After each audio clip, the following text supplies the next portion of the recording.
Hey, everybody. Welcome back to the Podcast Daily. Happy Tuesday as Ohio State training camp rolls along over halfway through.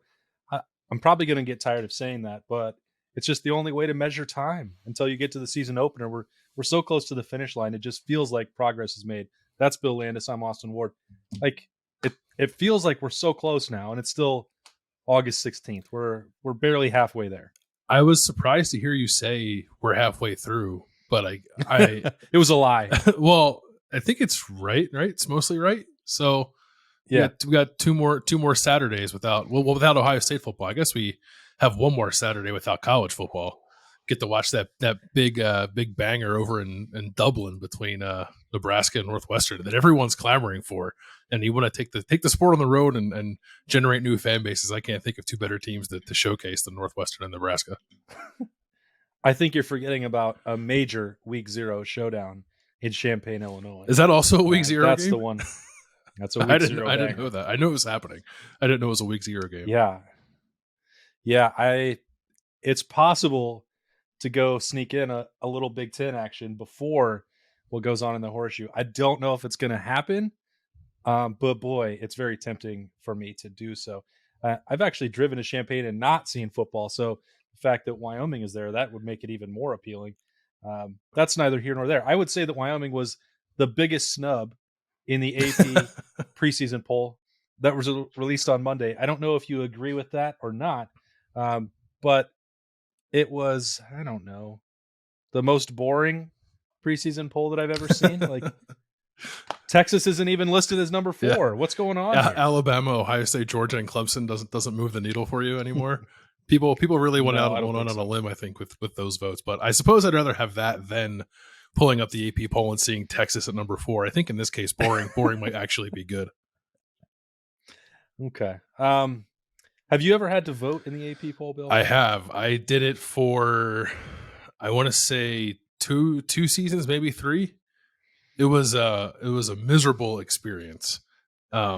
That's literally what I was going to say about when I had to do it. It is a miserable experience. I remember 2017, Ohio State opened this. It was the opener, right, at Oklahoma, and me and my colleagues at the time, we stayed in Oklahoma City, but we were flying in and out of Dallas. So I don't know what time we got to bed after that night game, but our flight was early in the morning in Dallas, and Dallas is 3 hours away from where we were staying. So I think it was like 5:30 in the morning. We're driving down to Dallas after basically not sleeping, trying to get to Love Field Airport, and I'm sitting in the passenger seat filling out my AP ballot for that week. And it was that was my second year doing it, I believe, and that was when I really started to question my sanity and why I took on that responsibility. I think that, like, they really drive the conversation, and from that regard, like, they're good conversation pieces, but I don't think that they should be taken seriously. Having voted, and I say that as someone, I have voted and you have voted, and my perspective on that is this. I cover Ohio State football. On a Saturday, I am in the Horseshoe 3.5 hours before kickoff, and I stay there 3.5 hours after it's over, most weeks, generally. So I don't have a lot of time to watch every other program in college football and then try to measure them up and who would hypothetically beat the other. And nobody does. The coaches poll is worse than the media poll, the AP poll. Neither of them should be used to put any kind of actual stock into what's happening in college football, in my opinion. And I was entrusted to try and give it some credibility once. And I'm saying this is super dumb. That's part of the reason why I took it on too, because I was like, I'm going to make it different. I'm going to make it matter. And then I was like, why am I doing this? I think I gave it up after I left Cleveland.com. But I think you're right for the most part. I will say it's part of college football. Like I feel like we need numbers next to these team names, and right. There's no perfect way to do it at this point in the season. There's certainly no good way to do it in the preseason. But even early in the season, it's difficult. But I still want to be able to say that Ohio State Notre Dame is a top 5 matchup in the shoe on opening weekend. So I think for that reason that the preseason poll does serve a purpose. But yeah, I don't put a tremendous amount of stock in it. I just wait until those playoff rankings come out in November. Yeah, because those are always That's accurate. right. So we know that we That's can right. take those to the bank. Yeah, and like I certainly understand the need for that to put it in context. And I think the AP poll generally does a fine job of that. But, you know, the average fan is going to consume, and you and I will watch football any day of the week. We consume a large volume of it, but not nearly as much as the casual fan who doesn't have to be focused on one team on a Saturday, or, have to go to, you know, a media availability on a Wednesday night and don't get to see a banger of a MAC game maybe as it's happening live. Like, it's just not. We aren't the people that should be trusted for that, and I think a lot of other folks can do a better job of that than we can. And I just want to know everything that there is to know about Ohio State, and then once I get done with that, I'll expand to the Big Ten. But I mean, you asked me who should win the Pac-12. Utah was the last team I saw. I think they're pretty good. Yeah, right. Yeah, there's I some don't know. recency I don't know bias who there. else. Right, right. I think that's right. Yeah, right. I mean, It wouldn't be the worst thing in the world, I guess, if there was a playoff like approach to it, in the sense where you have a predetermined number of people whose job it is every week to just watch as much college football as possible. Maybe they're former players, former coaches, whatever, to formulate these polls. Because you're right, it's not. I'm sitting in the car driving from Oklahoma City to Dallas trying to figure out where to put Central Florida, and it's like, I didn't watch that game. I guess they should be ranked because everyone else has them ranked, but I don't know where to put them. And I actually think I'm pretty sure that week I did not rank Central Florida, only because I forgot, because I was sleep deprived. I don't know. I don't know if you ever did that in your time voting in the poll, but the one week that I forgot to rank a team that should have been ranked was not a fun time for me. well, I learned that I shouldn't have controversial opinions because fan bases would take that personally. They were doing this was right. I was still working for the Casper Star Tribune, and you know, bowl attacks or whatever they would call those were only just starting on the internet, where they would publicize every week who voted for who, and then the fan bases that were snubbed would start emailing. I didn't even have a Twitter account then. You'd get, the real nasty stuff that comes from an email account when they sit down and take the time. Sometimes was even worse than what you would see on social media now. And I remember, I think it was Louisville. They were maybe a preseason top 10 team in this AP poll in 2008 when I was voting. And I thought, well, they lost a lot. I don't think Louisville is actually any good. They're moving, some pieces around, new quarterback. I think that, what they did in the old, I don't buy it. I didn't put them in the top 25 at all.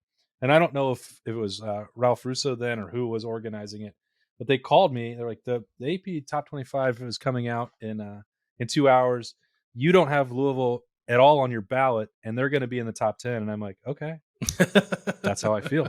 And like, oh, we just didn't know if you forgot about them or what. And I was like, no, I did that on purpose. And the same thing happened with Oregon.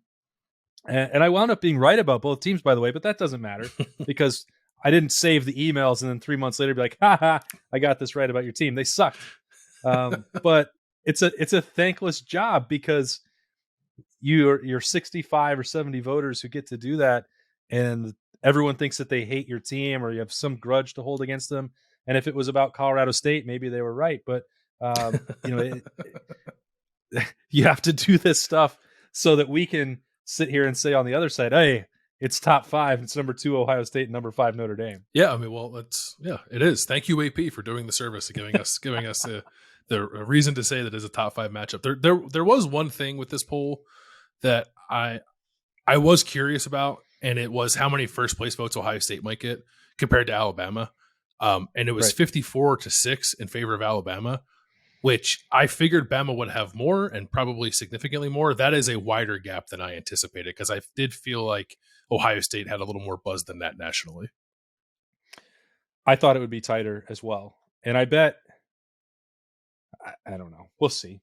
It's not even worth getting, worked up over. Obviously, Mhm. we've established that throughout this point. But, you know, I'm not sure what it is about Alabama that seems so much more credible at 1 versus 2. Now you're splitting hairs. If you think that they're the two best teams, and everybody seems to, that they're going to play for the national title, then you just say, hey, in January they can sort it out on the field, and we won't have to worry about that. But going into it, I feel like the buzz for CJ Stroud as an NFL quarterback seems to be much higher than it is for Bryce Young.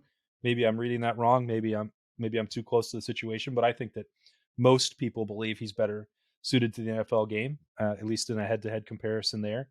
I think there's a lot of maybe uncertainty about the defense and Jim Knowles, which lends itself to more skepticism compared to Nick Saban and what you're probably going to get from that group. But you're talking about the number one offense in the country returning. That's going to keep you in a lot of games, and a defense that you would, for me, assume is going to be much better than a year ago. They're so much more veteran. They're not losing really as many key contributors as Alabama. You give the Crimson Tide everybody should give them the benefit of the doubt. Year in and year out, they're going to be there. But I'm with you. I thought it would be more of a coin flip for people, and it did not seem to be the case for this batch of voters, which is fine because it doesn't matter. But I thought it'd be closer. I would have had Alabama 1. I think that makes sense. Although the defending national champs being number 3 is kind of interesting too. But Ohio State has a level of returning production that I think is rare for this program. And granted, I guess you could make the argument that, well, on the defensive side, the production wasn't very good. Like, yeah, it's all back, but what does that mean? I guess that's a fair question. But an Ohio State team that is situated the way that this one is, with as much back as they have, with all that production back, with a proven guy at quarterback, with a proven guy at receiver, I think a reason to be really excited about the other pieces on offense, and a new defensive coordinator who I think everyone believes is going to revamp things. I thought that there would be a little more love for Ohio State. I still think it's right to put them second. I don't know. I think there's too many questions with the defense to consider putting them first, at least in my personal opinion, but I thought maybe more people would have done so because of the brand and because of what all they have back. I had to double check this just now, just to be sure. This is a preseason top 25 that does not have Texas or Penn State. I can't imagine that that's happened all that many times, but which one of those is more surprising to you? Because Texas. Just because of the brand, yeah. Yeah. No, I was mostly making a joke. I think. I get it. Well, they're back. They are back. Although they're like losing more and more key players by the day. It seems like. Penn State is probably more surprising. Because they're just typically kind of, no matter what state they're in, they're just kind of always like 22. Like they're always like in the back of the poll. But I also think who's going to be good this year? Penn State. Yeah. I think there's like a legitimate reason to like that team a little bit too. So I was surprised that they weren't in it. I was a little surprised that Iowa wasn't in it too. Because Iowa had a really good season last year, has a lot of key pieces back, and was one of the better defenses in the country.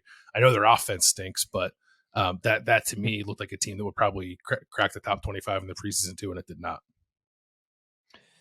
Maybe people are just getting finally rightfully skeptical of James Franklin, being like, yeah, maybe we should stop putting him in the top 25. I don't think that's the case. I don't really understand why they're not in the top 25. They are a program that is still consistently recruiting at a top 10 level. They have veterans in their program. They have a veteran at quarterback. They have all the things that should check the boxes for you. Their coach has been there a long time. You know what you're going to get, even if I am skeptical of his influence on it. There's just all the pieces of that program are in place, and I don't understand why they would slide out of the top 25 in people's minds. Like, they may not be good enough to win the Big Ten East. I don't think they're anywhere good enough to actually beat Ohio State in October, but to me, they're better than Michigan State, and I think they were at 12 or 13.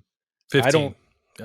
15. Okay, yeah, I don't understand that one. It doesn't add up. They've recruited at a much higher level than that program. I think that they'll probably be better than Michigan as well. But that to me was, I think, as I looked at it and wanted to debate something, I thought this will be the first time I've ever said that Penn State's not getting enough credit, or James Franklin maybe. Austin Ward, huge James Franklin guy. I agree with that. Like, if Michigan's in the top 10, Michigan State's 15. Wisconsin is 18, and Penn State and Iowa aren't in the poll. I don't see a tremendous amount of difference between those 5 teams. I guess you can't load up your ballot with like 8 Big Ten teams. Maybe that's what it was. Like somebody had to be left out. Penn State and Iowa were receiving votes and were pretty close to the top 25. I think Iowa was like 28th and Penn State was 29th, I think. So they were right there on the cusp. But yeah, I don't. Michigan State being a top 15 team while Penn State and Iowa aren't in the poll doesn't really make much sense to me. Okay, that's enough poll talk. You wanted to actually get one Ohio State thing off your chest as we wrapped up. Not wrapped up. Who knows how long we're going to go? It's a podcast daily. There's no limits here. But you thought we left something a little bit unclear on Snappy Jays on Monday, and you wanted to get into it. Yeah, so I think when we did the podcast daily for Monday morning, we talked about the cornerback room being banged up and just some things we've heard coming out of the scrimmage, and that's true. Like it is a rather banged up position group, but I think maybe we kind of left a little bit of a cliffhanger there. I think especially as it pertained to Denzel Burke, and we don't know the status of these guys. We need to talk to Ryan Day on Monday. I don't think we'll get to talk to him until next week. But I thought it was worthwhile to point out that when we went in there on Monday to talk to tight ends, we did catch a glimpse of the guys walking off the practice field, and Denzel Burke was dressed. Jordan Hancock was dressed and walking, I think, less gingerly than maybe he had been over the last couple of times we saw him. Cameron Brown was out there too. So it's probably not as dire maybe as some people might have come away thinking based off some of the conversations we were having on the Monday podcast. So I just wanted to make it clear to people that these guys are still around. They're still doing some stuff. Maybe they're not full participants in practice, but they're not digging in the walk-ons here to try to fill out their cornerback room just yet. It was suggested to me when I brought up a hit that happened in the scrimmage. If you've pieced together some of the context, you know exactly what I'm talking about. But Denzel Burke was suggested, hey, could be something like a stinger. Nobody likes to say specifically what it is. But when you say like a stinger, I take that to mean it is a stinger. That's right. So now those, they can linger. And I'm not going to try and paint that as this could be a worst case scenario. Like, get panicked about it. But those aren't fun injuries. And you don't know exactly how long it takes to get comfortable. So, Ohio State may still be in this situation for this coming week or next week where it's like, all right, well, there's still going to be a lot of reps for J.K. Johnson and Jair Brown. And that's good for them. Cameron Martinez, like they're going to have to build this step. I think more than anything, Saturday and last week was just a reminder that Ohio State has to be prepared because these things are going to pop up again. It's a physically demanding position.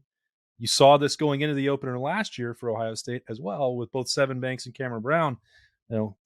We thought they'd both be ready to go, and they weren't for Minnesota. And that's how you got into the situation with Ryan Watts and Denzel Burke surprisingly making their first career starts in a road Big Ten game. It's hard to make it through a training camp unscathed. It's unfortunate, as we've said a number of times for Ohio State, that it's all at one position. But all three guys are not apparently dealing with something that should be a red flag or cause for concern for September 3rd. We will have to see, but at least that's the lay of the land as I understand it. Yeah, I would caution people against pushing the panic button, I guess I would say. and in the meantime too, I think we kind of continue to hear good things about Jair Brown and J.K. Johnson as they're kind of getting more reps in light of some of these other guys getting banged up. So that's good too. Yep. And Berm can talk about Cameron Martinez whenever he's on the show. That'll be up to him. But today it's Bill Landis and it's me, Austin Ward. It's been the Podcast Daily. It's Tuesday, August 16th. A lot more coverage coming your way. Ohio State will be back on the practice field on Tuesday. We've got some interviews to do after that. We'll break it down on Snap Judgments on the podcast. If you want to take a quick look at rivals, dotting the I's, we've got a sneak peek at some T-shirts. I've never personally worn home field. I've never had that, Bill. You might know better than me. If you want to go over there to the Horseshoe Lounge, you could get a look at that. A lot of excitement over what they're rolling out on Saturday for what's Big News Saturday. That's right. Super soft T-shirts. Super soft T-shirts. You heard it directly from Bill. Easy for him to say. I couldn't get it out. I stumbled all over it. Super soft. I'll work on it. That's the smooth segue out of this show. It's the Podcast Daily. That's Bill. I'm Austin. See you tomorrow.